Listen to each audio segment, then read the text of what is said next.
Assalamualaikum warahmatullahi wabarakatuh. Waalaikumsalam warahmatullahi wabarakatuh. Alhamdulillahi rabbil alamin wal 'aqibatu lil muttaqin wa la 'udwana illa 'alal zalimin. Asyhadu an la ilaha illallah wahdahu la syarika lah wa asyhadu anna Muhammadan 'abduhu wa rasuluh alladzi la nabiyya ba'dah. Allahumma shalli 'ala sayyidina Muhammad wa 'ala alihi wa sahbihi wa sallim ajma'in. Hadirin sekalian peserta dunia maya yang dirahmati Allah Subhanahu wa taala. Alhamdulillah ala kulli hal, segala puji bagi Allah atas setiap keadaan yang menimpa saya subuh hari ini. Mendapatkan amanah yang tidak biasa, berbicara di depan para masyayikh, ya, para alim.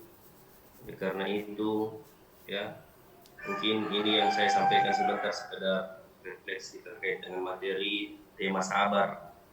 Karena ini materi yang untuk nasihat diri saya sendiri, yaitu sabar menghadapi musibah dalam hal ini.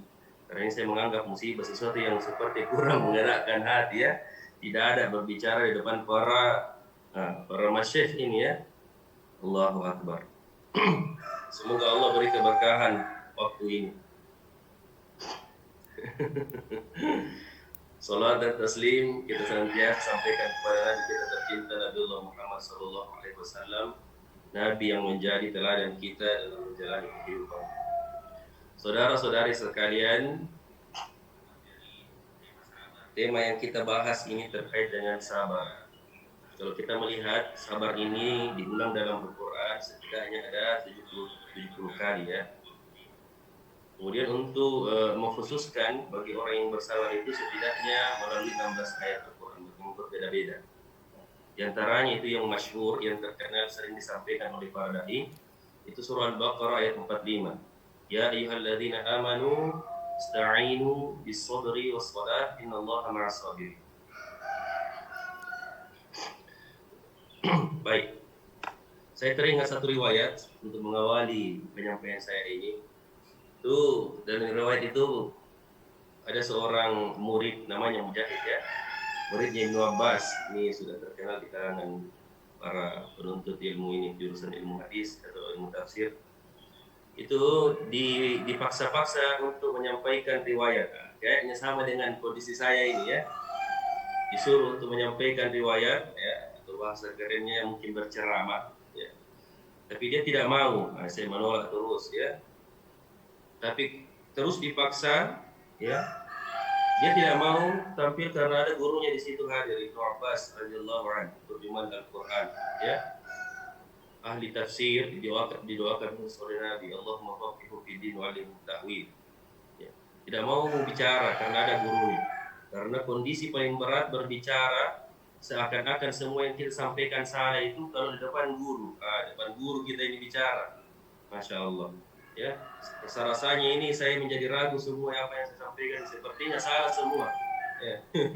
Oleh karena itu sebentar saya tidak terima pertanyaan kayaknya, ya, cuma terima tambahan jawaban. Akhirnya, ya, naiklah ini berdirilah ini Ibnu Abbas dan berkata kepada muridnya Mujahid, wahai Ananda kalau bahasa kita, ya. Bukankah sebuah kebahagiaan, kenikmatan ketika engkau berbicara, aku hadir, dan kalau engkau salah, aku akan meluruskannya. Ya, inilah kira-kira dalilnya saya ini mau tampil ini subuh, ya. Kalau saya salah nanti diluruskan. Jadi, ya, berpeluang salah, alhamdulillah nanti diluruskan. Baik. Terkait dengan kata sabar, ya, kalau kita melihat kata sabar ini tidak salah, ya. Saya ragu-ragu sampaikan depan para alim ini, ya. Itu dari bahasa Arab yaitu as-sabru, ya, merupakan masdar dari fi'il madhi, ya, yang berarti menahan diri dari keluh kesah, menahan diri dari muruk-muruk, ya. Ada juga mengatakan as-sibru itu kalau dikasrahkan salnya berarti obat yang sangat pahit dan tidak enak. Jadi orang bersabar itu, ya, dia ada proses mengendalikan diri dari mengeluh, ya. Dan orang yang bersabar itu sesungguhnya hatinya itu sementara dalam keadaan berjuang. Makanya Nabi mengatakan dalam salah satu hadis, potongan hadisnya mengatakan, ya, menggandengkan dengan kata salat. As-salatu nurun was-sabru diyaun. Salat itu cahaya, sabar itu sinar. Ini pernah jelaskan oleh guru kita ini. Kalau tidak salah ya, saya tidak salah ingat saya ya, Ustadz Dr. Abdul Ghaffar ya, pada saat kita masih tinggal asrama. Beliau kenapa sampai dibedakan antara salat dan sabar ya? Karena seringkali digandengkan dalam banyak kalimat ya. Tapi Nabi mengibaratkan salat dan sabar itu berbeda. As-salatu nurun, salat itu cahaya, was-sabru diyaun, sabar itu sinar. Karena memang karakternya berbeda. Ya. Salat itu diibaratkan sebagai cahaya, karena setidaknya cahaya punya dua karakter yang menonjol. Satu, cahaya itu selain dia terang, dia juga sejuk. Contohnya cahaya rembulan. Ya. Dia terang, dia juga sejuk. Karena orang yang sholat itu hatinya itu tenang kalau menghadap dengan Allah. Ya. Kemudian dia ya, menghasilkan cahaya. Apa itu? Petunjuk. Dia punya jalan keluar, solusi. Jadi kalau Nabi punya masalah, ambil wudhu kemudian sholat. Ya, sholat sunnah. Ya. Itu untuk menenangkan hati sekaligus untuk mendapatkan cahaya, petunjuk. Kalau sabar, diaun. Apa itu sinar? Sinar itu punya dua karakter setidaknya yang paling menonjol. Yang pertama, dia terang, yang kedua dia panas. Karena sesungguhnya orang sabar itu hatinya panas, ya, bergejolak ya di dalam hatinya. Tapi karena dia mampu mengontrol, mengendalikan dirinya, maka yang tersisa adalah cahayanya, ya, terangnya. Dia mendapatkan petunjuk dari Allah. Itulah makna dari ayat ya, Al-Baqarah ayat 45. Ya ayyuhalladzina amanu, wahai orang-orang beriman, ista'inu ya bis-sabri was-shalah, innallaha ma'as-sabirin. Ketika kamu punya persoalan hidup, kamu punya masalah, ya, segeralah ya bersabar, menerima itu, jangan mengeluh, jangan moro-moro, ya, dan minta kepada Allah was-shalah. Ya. Shalah secara bahasa artinya doa, ya, permohonan atau proposal, ya. Kemudian Allah mengatakan innallaha ma'as-sabirin, karena Allah selalu bersama orang-orang yang sabar. Artinya, ya, Allah senantiasa membentangkan solusi yang banyak bagi orang bersabar. Ya. Jadi sabar itu beberapa ulama mendefinisikan berbeda ya. Tadi kan kita melihat kata dasarnya ya. Kalau kita melihat dari definisi Al-Asfahani, ya, sabar itu artinya menahan diri ya, atau hawa nafsu dari sesuatu yang bisa merusak akal dan syariat. Ya. Jadi sabar itu berbeda dengan diam, tapi sabar kadang harus diam. Saya ulang ini, sabar itu berbeda dengan diam, karena sabar itu aktif, diam itu pasif. Tapi kadang sabar itu harus diam. Kita kira-kira lah, kalau tidak mengerti nanti para masyayikh kita yang menjelaskan itu, atau mungkin saya yang salah. Kalau menurut Quraisy Shihab ya, guru kita, profesor ya, itu membatasi jiwa ya, atau mengendalikan diri untuk mencapai ya, mengendalikan hawa nafsu ya, untuk mencapai keadaan yang lebih baik ya, mengendalikan hawa nafsu ya. Makanya Nabi mengatakan puasa itu bulan kesabaran ya. Berapa menit ini? Aku tutup nih deh dengan satu kisah. Ini kisah disampaikan namanya pengantar tuh, jangan lama-lama. Ini kisah disampaikan oleh guru kami Andre Guruta ya, ketua MUI Sulawesi Barat ya. Semoga Allah senantiasa merahmatinya. Beliau meninggal 2 tahun yang lalu kalau tidak salah ya. Dr. Kiai Haji Nur Husain, ketua MUI Sulawesi Barat. Beliau meninggal di Mekah pada saat mengantar jamaah umroh ya, dan dikuburkan di Baqi ya. Beliau pernah mengisahkan, menceritakan pada kami pada saat kami masih menjadi sebagai santri di pondok pesantren dari Bangga. Itu menceritakan sebuah kisah seorang pemuda yang begitu sabarnya. Ini pemuda keluar dari kampungnya mau mondok, mau belajar agama. Dulu belum ada HP ya, atau pengantar surat seperti pos yang modern seperti saat ini. Dia pergi mondok di satu tempat. Ketika dia mondok di sana, ya, dia kan niatnya berangkat mau belajar agama, ilmu agama. Sampai dia mondok di sana, apa yang dilakukan gurunya? Gurunya hanya menyuruh pemuda itu membersihkan saja, menyapu. Setiap hari dia disuruh menyapu, membersihkan. Padahal tujuannya belajar agama. Sampai 10 tahun. Jadi lamanya dia itu membersihkan saja, belum diajar ilmu, itu 10 tahun. Bayangkan, ya. 10 tahun. Tidak pernah mengeluh. Dia mondok 10 tahun hanya bersih-bersih saja, ya. Tidak diajar ilmu agama, belum diajar, ya. Baru diajar adab, ya. Bagaimana dia bersabar, ya, dengan keinginan gurunya. Ya. Sampai suatu ketika, karena sudah sampai 10 tahun tidak ada kabar ke kampung, ya. Akhirnya dia minta izin sama gurunya mau pulang. Dia bilang, "Tabi, guruku, ya, Syekh, ya, Imam, Pak Kiai, saya ini sudah 10 tahun saya di sini di pondok. Ya, tidak ada kabar dari kampung dan tidak ada kabar ke kampung, ya. Tidak bisa berkabar ke kampung halamannya. Dia rindu pulang kampung, ya. Dia rindu mudik.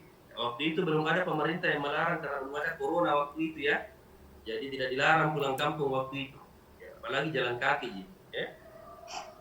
Akhirnya gurunya mengatakan, hati-hati nak, ya, hati-hati di jalan. Dia pulanglah ke kampungnya. Sampai di kampungnya, wah, disambut masyarakat, gembira semua masyarakat. Dia pulang misi pulang, ya, ulama 10 tahun mondok, ya, dia bawa ilmu agama, gembiralah, disambutlah. Banyak orang tua yang tawarkan anaknya untuk dinikahinya ini pemuda. Enak, jadi pulang belajar 10 tahun, pulang-pulang ke kampung, ya, antri orang untuk tawarkan anaknya kita nikahi. Bagian jomblo Yusuf, ya, semoga Allah segerakan Yusuf, ya. Kamu pulang ke kampung lah, siapa tahu disambut juga di kampung. Ya, dia pulang ke kampung. Akhirnya dia menunjuk satu perempuan yang menjadi pujaan hatinya. Ya, walhasil dinikahkanlah dia. Ketika dinikahkan sampailah malam pesta, ya, kira-kira malam resepsi begitu, ya. Nah, dulu tidak pakai elektron, tidak ada elektron, ya. Akhirnya pada malam resepsi, MC mengambil alih acara. Dia mengatakan kepada jamaah, baiklah hadirin sekalian, ya, malam ini kita akan membuka sesi tanya jawab. Wah, kajian dia, ya. Pengantin tapi isinya itu kajian, ya. Kita persilahkan kepada masyarakat yang ingin, ya, yang ingin bertanya masalah agama. Bertanyalah semua itu masyarakat masalah agama. Ini pemuda grogi, namanya juga dia pergi mondok cuma disuruh menyapu, belum diajar ilmu 10 tahun, bukan 10 hari, 10 tahun, ya. Akhirnya, ya, karena dia grogi, dia undang gurunya waktu itu malam resepsi, dia undang gurunya hadir. Karena groginya, maksudnya dia mau bilang, saya persilahkan guru saya, ini ayam juga di samping ini ayam andalanku, ya, saya pelihara ayam putih. Ya, dia selalu berkokok ini, maaf kalau ada backsoundnya, ya. Ya. Akhirnya karena dia grogi, maksudnya mau mengatakan guru saya, tapi karena grogi dia mengatakan saya persilahkan murid saya. Yang tadi, ya, grogi, ya.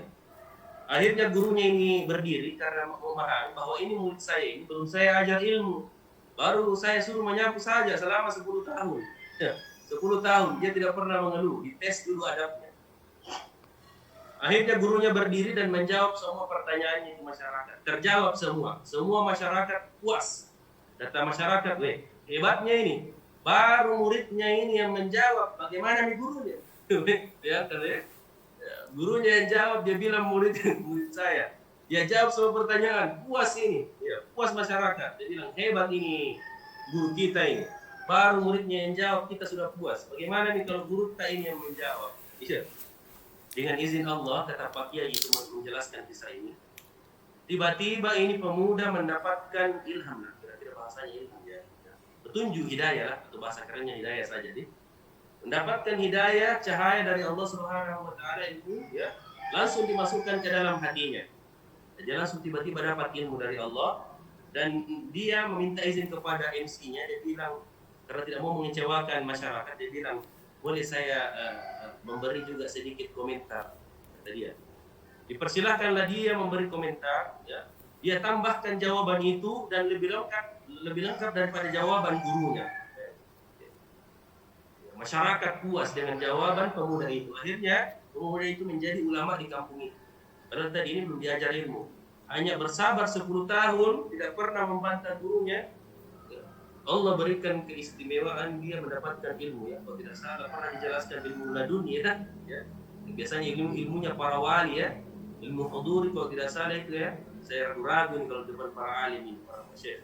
Huduri itu punya proses tatap muka atau baca buku ya. Terjadilah proses belajar mengajar akan mendapatkan ilmu disebut biasanya istilah huduri ya. Kemudian ada ilmu laduni, ya tidak pakai perantara ya, tiba-tiba Allah saja mengilhamkan. Sebagaimana ilmunya para nabi, kadang nabi belajar kepada gurunya malaikat Jibril alaihissalam, kadang juga langsung diberikan oleh Allah petunjuk. Begitu juga para wali, ya, karena mendapatkan langsung pengetahuan dari Allah Subhanahu Wa Taala. Jadi begitulah nikmat kesabaran.